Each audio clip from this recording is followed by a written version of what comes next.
میرا نام آمنہ ہے اور میری عمر 32 سال ہے۔ میں کراچی میں رہتی ہوں۔ میں ہاؤس وائف ہوں۔ میرے خاوند ایک کمپنی میں جاب کرتے ہیں، لیکن اس کی جاب کچھ زیادہ اچھی نہیں ہے۔ 3 سے 4 ہفتے تک وہ گھر سے باہر ہی رہتا ہے۔ بہت دن بعد ایک دن کی چھٹی ملتی ہے جو وہ گھر گزارتا ہے۔ گھر کا گزر بسر بھی بہت ہی مشکل سے ہو رہا ہے۔ ہمارے گھر میں میری ساس کے علاوہ میرا ایک دیور بھی رہتا ہے جس کی عمر تقریباً 30 سال ہے۔ میرے دیور کا نام عمر ہے۔ یہ کہانی تقریباً 4 ماہ پرانی ہے۔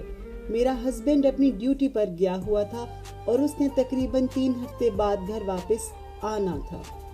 گھر میں میری ساس اور میرا دیور تھا اور میں انتہائی مشکل سے اپنی زندگی گزار رہی تھی۔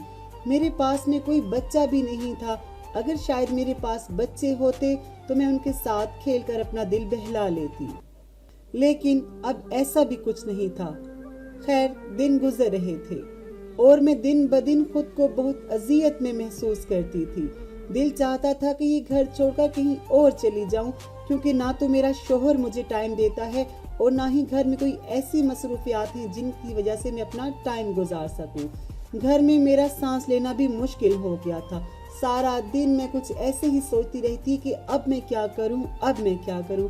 ایسے ہی اپنے کمرے میں ایک دن بیٹھی ہوئی تھی کہ میرے کمرے کا دروازہ کھٹکتا ہے۔ میرے کمرے میں میری ساس آیا کرتی تھی۔ مجھے لگا میری ساس آئی ہے۔ میں نے کہا اندر آ جائیں، دروازہ کھلا ہوا ہے۔ جیسے ہی میں نے کہا تو میرا دیور کمرے کے اندر داخل ہوا۔ دیور کو دیکھ کر میرا رنگ اڑ گیا، کیونکہ اس سے پہلے کبھی بھی میرا دیور میرے کمرے میں داخل نہیں ہوا تھا۔ اسے دیکھ کر میں تھوڑا سہم گئی تھی۔ میرا دیور مجھے دیکھ کر مسکراتا رہا۔ اس نے مجھے سلام کیا، میں نے اس کے سلام کا جواب دیا اور اسے بیٹھنے کو کہا۔ میں نے اپنے دیور سے کہا تم یہاں بیٹھو، میں تمہارے لیے کچھ کھانے پینے کے لیے لے کر آتی ہوں۔ لیکن میرا دیور مجھ سے کہنے لگا نہیں بھابی، اس کی کوئی ضرورت نہیں ہے، میں تو بس آپ کے پاس کچھ اپنا وقت گزارنے آیا ہوں۔ عمر ایک بہت ہی اچھا لڑکا تھا اور وہ انتہائی خوبصورت اور جسمانی لحاظ سے بھی اپنے بھائی سے بہت زیادہ بہتر تھا۔ میرا ہسبینڈ میرے ساتھ ازدواجی تعلقات میں بھی کچھ زیادہ بہتر نہ تھا اور وہ ہر وقت مجھ پر بس غصہ ہی کیا کرتا تھا، اور انہیں غصہ اس لیے آتا تھا کہ وہ مجھے مطمئن نہیں کر پاتے تھے، اس لیے وہ مجھے ڈانٹ ڈپٹ کر چپ کروا دیتے۔ وہ اپنی طرف سے تو پوری کوشش کرتے تھے لیکن میں مطمئن نہیں ہو پاتی تھی، اس لیے مجھے بھی اپنے شوہر سے نفرت ہونے لگی تھی کہ ایک تو مجھے مطمئن نہیں کر سکتے، اوپر سے مجھے ہی ڈانٹ کر میرے ساتھ برا سلوک کرتے ہیں۔ صرف ان باتوں کی وجہ سے میں خود کو ایک کمزور انسان سمجھتی تھی اور سمجھتی تھی کہ میں کسی محرومی کا شکار ہوں۔ خیر، میں نے اپنے دیور سے پوچھا کہ تم کس طرح آج میرے کمرے میں آ گئے، تو میرا دیور مجھ سے کہنے لگا بھابی بس آپ کی یاد بہت ستا رہی تھی، میں نے سوچا کہ آپ کا دیدار کراؤں۔ میں نے اپنے دیور سے پوچھا میری یاد تمہیں کیسے آ سکتی ہے، تو دیور مسکرانے لگا اور کہنے لگا بس ایسے ہی دل چاہ رہا تھا کہ آپ کے ساتھ کچھ لمحے باتیں کر لوں اور آپ کے پاس بیٹھ کر آؤں۔ آپ کی یاد آ رہی تھی سو آپ کے کمرے میں آ گیا۔